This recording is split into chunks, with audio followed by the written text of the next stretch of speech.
साड्यांना pico fall करत असताना अगोदर आपल्याला त्याची पूर्वतयारी करून घेणं गरजेचं आहे. अचानकच शिवायला बसलं तर मग खूपच गोंधळ उडतो. त्यामुळे इथे मी माझ्याकडे अशा बऱ्याचशा साड्या आल्या होत्या, त्याला पिको आणि फॉल दोन्हीही करायचं होतं. तर मी इथे त्या सर्व काढून घेते. या साड्यांचे पिसं कट करून घ्यायचे आहेत. काहींची पिसं कट करून ठेवलेली होती, काहींची करायची आहेत. तशाच या 2 साड्यांना फॉल लावून ठेवलेला होता, त्यामुळे ते बाजूला ठेवून दिलं.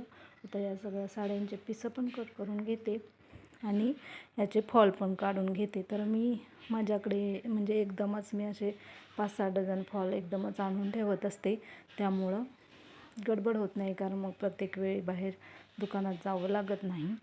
तर असे मी फॉल आणून ठेवलेले आहेत. ते मॅचिंग फॉल सर्व साड्यांचे काढून घेतले. इथे काही साड्यांचे फॉल अगोदरच काढून धुवून इस्त्री करून ठेवलेले होते, फक्त एवढ्या साड्यांचे राहिले होते काढायचं.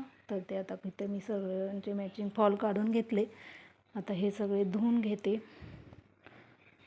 आणि मग त्याला इस्त्री करावी लागणार आहे. तर असं आपण अगोदरच तयारी करून मग शिवायला बसलं तर पटपट होऊन जातं. इथे मी फॉल धुवून सुकवून आणले होते आणि इथे इस्त्री करून घेते. फॉलला इस्त्री करून घेतल्यानंतर अगदी व्यवस्थित फॉल लागतात.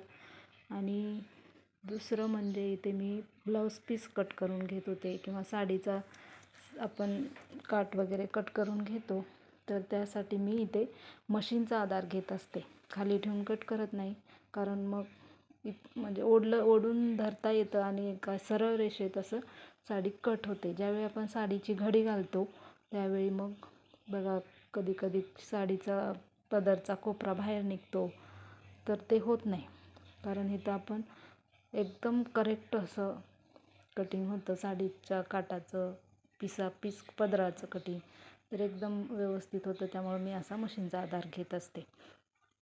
तुम्ही कोणी असं करता का? नक्की मला कमेंट करून सांगा. आणि माझा व्हिडिओ आवडला असेल तर नक्की लाईक करा आणि चॅनेल